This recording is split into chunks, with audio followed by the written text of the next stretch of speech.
सीधा आपको ले चलेंगे जहां जल शक्ति अभियान कैच द रेन का शुभारंभ किया है। इसमें सीआर पाटिल क्या कुछ कह रहे हैं, सुनाते हैं आपको।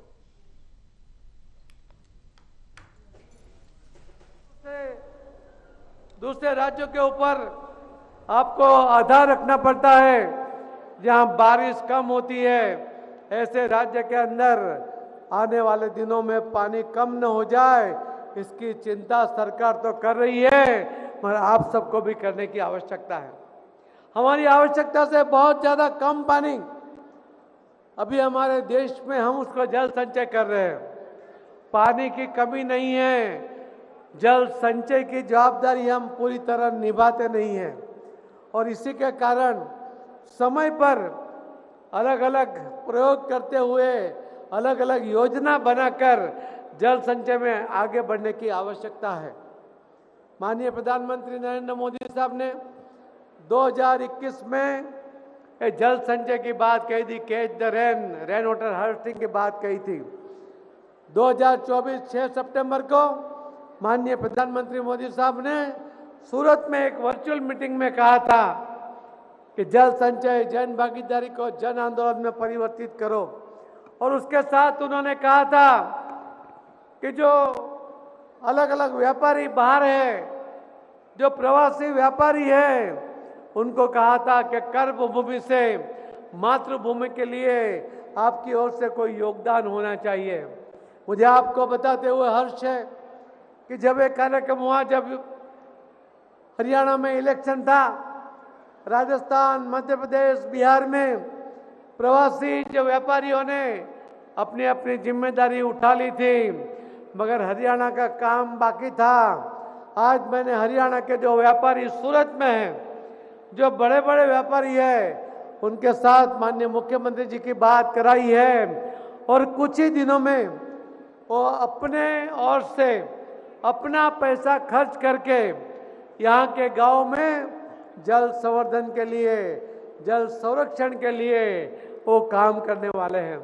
मुझे आपको यही कहना है कि आपसे यहाँ के गए हुए लोग आपके यहाँ आकर अगर जल संचय के लिए कुछ काम करेंगे, सरकार करेगी, तो आपको भी उसके अंदर योगदान देने की आवश्यकता है। आप देखिए कि क्या परिस्थिति थी। माननीय मोदी जी के आने के बाद उनके दीर्घ दृष्टि के कारण जो धीरे धीरे पानी की समस्या जो बढ़ रही थी, उसमें रुकावट आई है और धीरे धीरे पानी की समस्या कम भी होती जा रही है। ये ऐसे हम प्रधानमंत्री है हमारे कि जिनके दीर्घ दृष्टि के कारण अनेक समस्याओं का हल ये मोदी साहब पहले ही निकाल लेते हैं। पानी की बात हम करते हैं तो हमने देखा है, जब कहा गया कि करीब 25 लाख बहनों को हमारे देश के अंदर उनके गांव में, उनके घर में नल से जल जो पानी आता है, वो पानी की क्वालिटी कैसी है, उसको चेक करने के लिए उनको ट्रेनिंग दी गई और उन्हें किट भी दी गई। कांग्रेस के जमाने में 70 साल में कभी किसी को ट्रेनिंग देने की आवश्यकता नहीं पड़ी, क्योंकि सरकार की ओर से कभी किसी के घर में पानी नहीं दिया गया। जो एक कहावत है ना कि मांग के खाना और गरम कभी संभव नहीं होता, मांग के खाना है तो जो मिलता है वो लेना पड़ता है।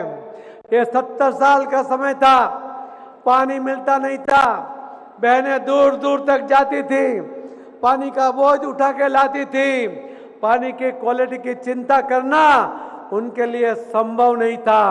वही तो मोदी है तो मुमकिन है। मोदी जी ने कहा कि बहनों को दूर तक पानी के लिए जाने की आवश्यकता नहीं है, उन्हें बोझ उठाने की आवश्यकता नहीं है, और उनके घर में, उनके बच्चों के लिए, उनके गांव में जो पानी मिलेगा वो शुद्ध पानी होगा। और ये पानी कैसा है वो चेक करने की जवाबदारी और ट्रेनिंग ये भी बहनों को दी है। पूरे वर्ल्ड में कोई देश में कोई प्रधानमंत्री ने अगर बहनों को इस तरह से ट्रेनिंग दी है तो सिर्फ हमारे देश भारत में दी है, वो भी नरेंद्र मोदी जी ने दी है।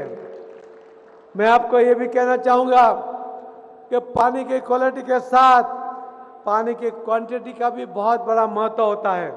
हमारी आवश्यकता के आधार पर हमें पानी मिलना चाहिए।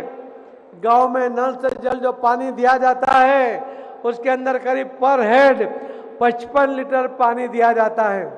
अगर एक घर में 4-5 लोग हैं तो 250-300 लीटर पानी आप यूज कर लेते हो। साल का आप 1.5 लाख से 2 लाख तक लीटर पानी यूज करते हो, मगर आप जमा कुछ नहीं करते हो। आप अगर बैंक में डिपॉजिट करते हो और उसका ब्याज आप तब जब यूज करोगे तो कोई बात नहीं, मगर आप एफडी तोड़ दोगे और उसको खर्च करोगे तो आने वाले दिनों में आपके लिए समस्या हो सकती है। और इसी तरह जो जमीन में पानी है वो पानी को अगर हम पूरा यूज कर लेंगे तो हमारे आने वाली पीढ़ी के लिए पानी बचेगा नहीं। आप लोगों ने अपने आने वाली 7 पीढ़ी के लिए धन संचय कर लिया होगा, मगर जल संचय नहीं करोगे तो आपके आने वाली पीढ़ी जी नहीं सकेगी, वो आपको कभी माफ नहीं कर पाएगी। धन की आवश्यकता जरूर है, मगर धन से भी ज्यादा जल की आवश्यकता है। और जल कोई फैक्ट्री में नहीं बनता है, वो जो बारिश में आता है, नदी में आता है, उसी को हमें संग्रह करना चाहिए। मोदी साहब कहते हैं कि गांव का पानी गांव में और खेत का पानी खेत में होना चाहिए। हम डैम बनाते हैं, हमारे यहाँ बड़े बड़े डैम देश में बने हुए हैं। एक डैम बनाने में 25 साल लगते हैं, 25,000 करोड़ से ज्यादा पैसा लगता है।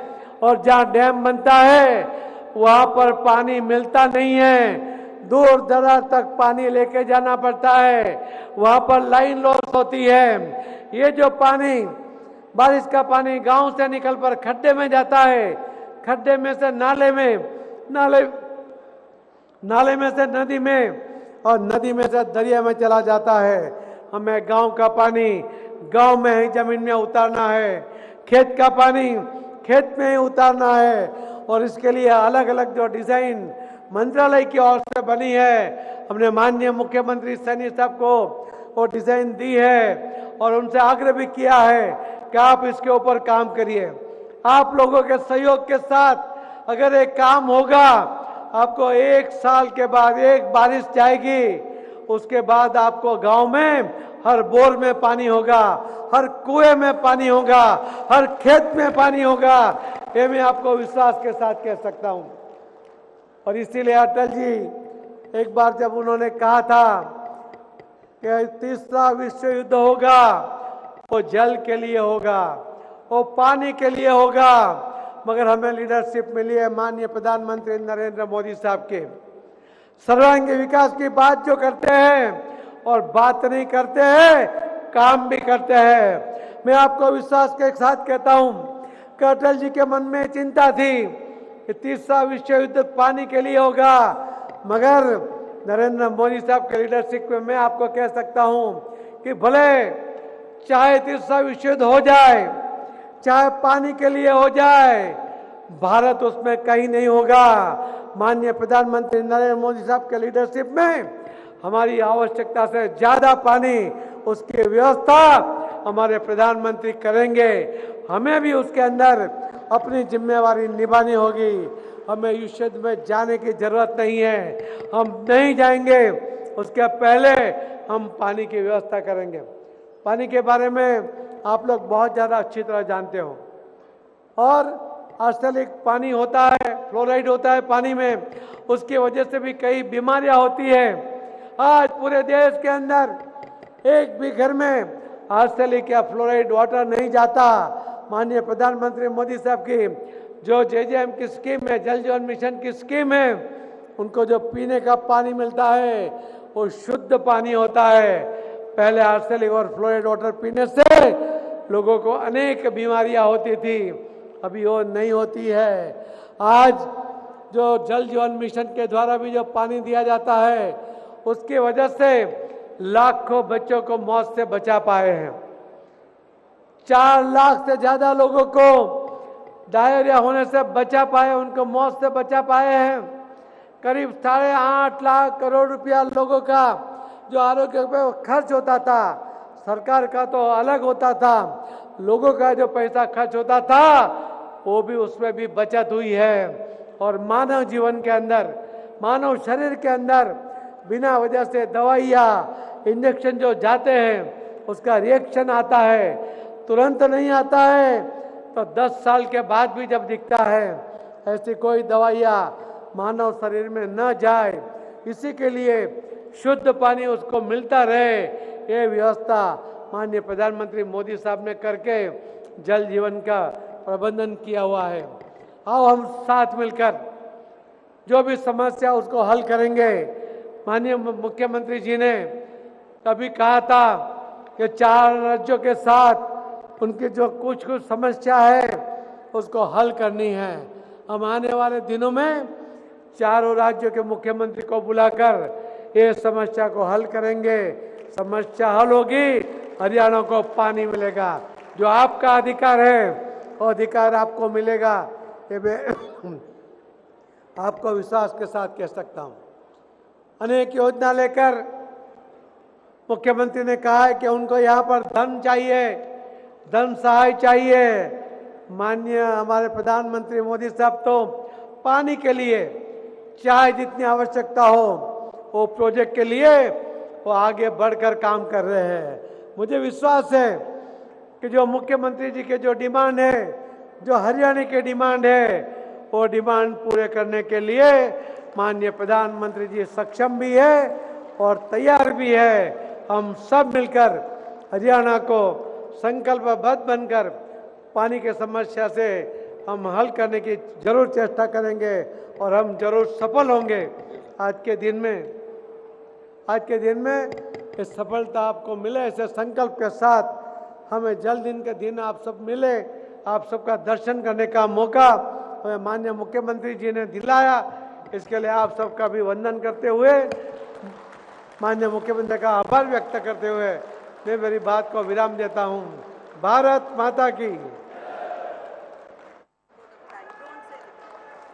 जोरदार तालियां हो जाएं श्री CR पाटिल जी के लिए। एक बार जोरदार तालियां आप सभी की ओर से। और अब धन्यवाद ज्ञापन के लिए आमंत्रित करते हैं श्री नीलापटल अशोक बाबू जी को, निदेशक राष्ट्रीय जल मिशन। सम्माननीय अतिथिगण, विशिष्ट मेहमानों और प्रिय साथियों, आज का दिन हमारे लिए एक ऐतिहासिक अवसर है, क्योंकि पहली बार जल शक्ति अभियान catch the rain CTR JSA के 6वें संस्करण को दिल्ली से बाहर लॉन्च किया गया है। इस खास मौके पर मैं सभी का दिल से धन्यवाद करता हूं। सबसे पहले मैं माननीय मुख्यमंत्री हरियाणा श्री नायब सिंह सैनी जी का विशेष धन्यवाद करता हूं, जिनके सहयोग और नेतृत्व से यह भव्य आयोजन हरियाणा में संभव हो पाया। इस विशाल जनसमूह की उपस्थिति यह दर्शाती है कि